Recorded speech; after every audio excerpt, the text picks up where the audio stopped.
warahmatullahi wabarakatuh. Jadi kita sekarang ulang kaji tajuk fiqh al-munakahat dalam tingkatan 4. Yang pertama at-talaq. At-talaq lughatan wa syar'an wa dalil, hafal seperti biasa.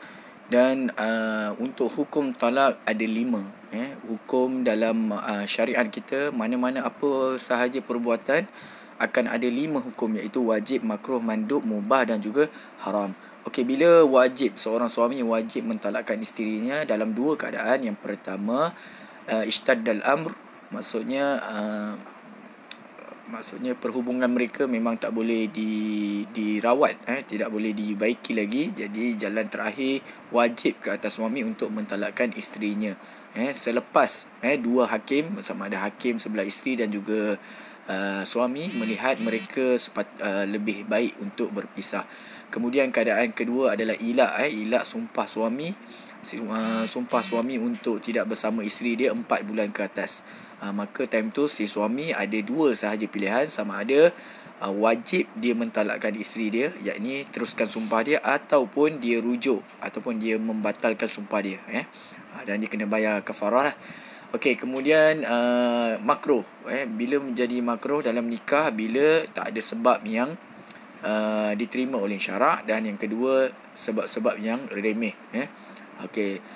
Kemudian bila disunatkan untuk mentalakkan si isteri, apabila salah seorang ataupun kedua-dua mereka tidak dapat menjalankan hukum Allah yang telah ditetapkan oleh syariat, maka jalan penyelesaian, kalau dengan perceraian itu boleh membuatkan mereka tidak melanggar hukum syarak, maka disunatkan untuk suami mentalakkan isteri.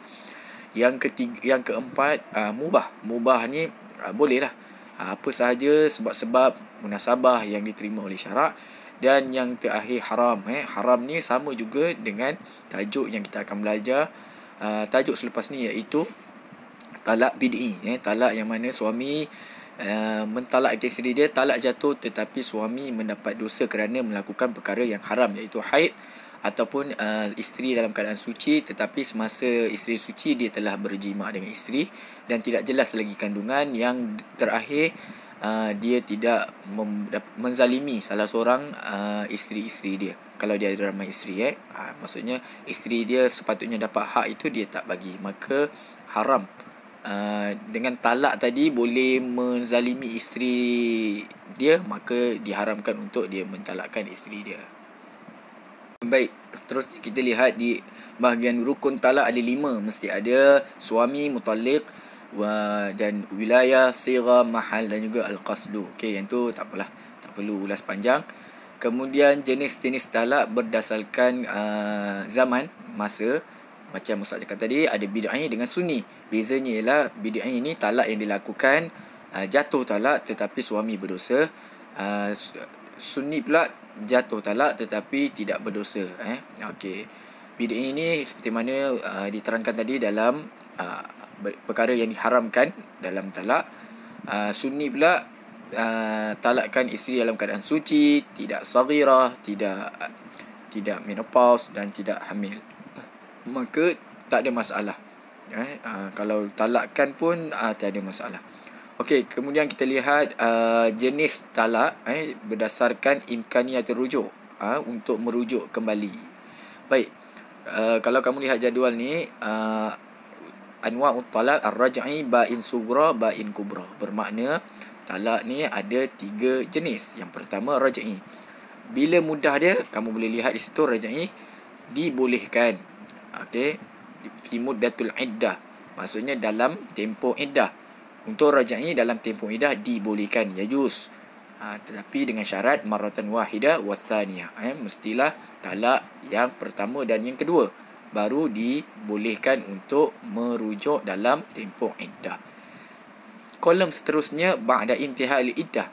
Dalam raj'i tadi, apabila tamat saja tempoh iddah, dia akan jatuh ke bawah. Arrow ke bawah tu, dia akan pergi kepada ba'in sughra. Maknanya asalnya boleh si suami untuk merujuk isteri dia, tetapi dalam tempoh iddah, tetapi bila habis saja tempoh iddah, dia akan pergi ke satu fasa yang ke bawah tu, iaitu ba'in sughra. Okey, ba'in sughra boleh juga si suami tadi, boleh, tetapi bezanya dia perlu dia perlu aqdun jadid. Dia perlu akad yang baru. Kalau raji'in tadi duna aqdun jadid, tanpa akad yang baru. Bermaksud tak perlu kahwin. Kalau raji'in tak perlu kahwin semula lah. Tak perlu nikah semula. Bain sughra perlu nikah semula. Okey, untuk yang ketiga, bain kubra ni adalah talak yang tiga kali. Dia dah guna ke semua peluang talak dia, maka fi muddatul iddah dia tak boleh rujuk, pangkah situ. Selepas habis tempoh iddah, mana ada habis. Kalau tak ada mula iddah, tak adalah habisnya iddah, pangkah juga.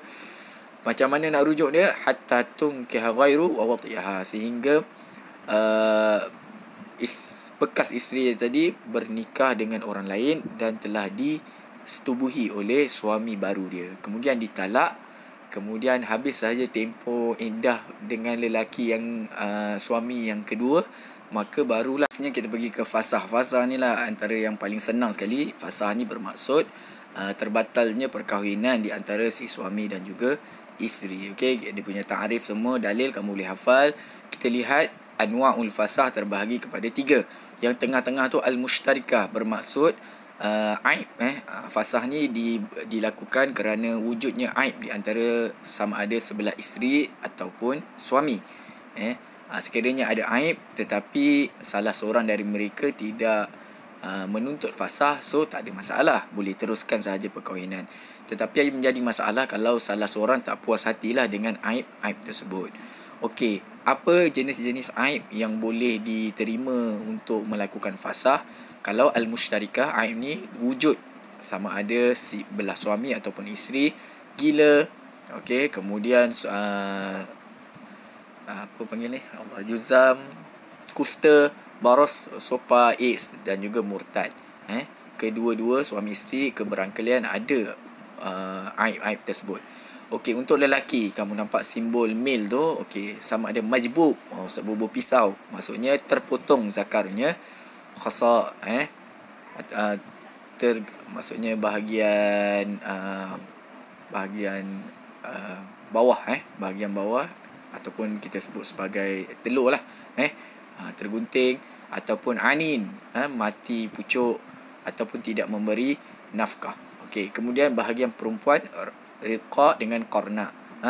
Okey, senang saja. Kadang-kadang kita terkeliru yang mana satu, daging yang menyekat ataupun tulang. So nak ingat Iskandar Zulqarnain. Zulqarnain yang bermaksud yang mempunyai dua tanduk. So Zulqarnain qarna.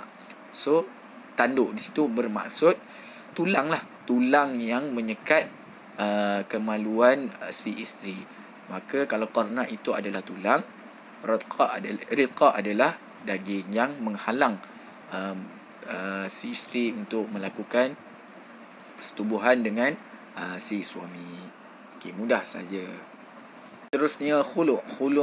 Lughatan syar'an dalil. Kemudian syurutul khulu' ada 5. Yang pertama zauj, ada suami, isteri. Al-mahal. Al-mahal ni maksudnya diri si isteri tadi. Benda yang ditawar-menawar di antara suami isteri, apa benda? Adalah keadaan isteri itu sendiri.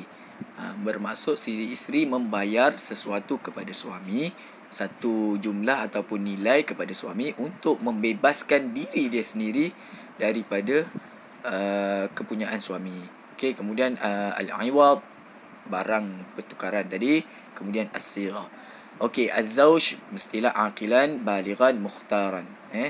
Zaujah mestilah at-tasarruf fil mal wa al-mukallaf. Maksud mukallaf kat sini, si isteri tu dia mampu untuk menguruskan duit. Sekiranya si isteri tu dia tidak mampu menguruskan duit, dia tak pandai, dia lembam, maka time tu khulu' tidak boleh berjalan. Berbeza dengan suami. Kalau suami yang tidak pandai menguruskan duit, si isteri pandai menguruskan duit, tak ada masalah. Tetapi kalau si isteri yang ada masalah untuk menguruskan duit, maka tidak sah khulu' tersebut. Okey. Kemudian al-mahal, diri al-mahal wal iwad adalah mamlukan li zawj. Maksudnya ialah si suami tadi, sekiranya dia menerima al-iwad, dia menerima al-iwad, maka dia kena bebaskan al-mahal. Maksudnya bila dia terima duit, dia kena lepaskan lah kepunyaan dia, iaitu diri isteri itu. Tapi kalau dia memilih untuk isteri, maksudnya dia masih nak isteri dia, maka dia tak dapat al-iwad, duit tadi.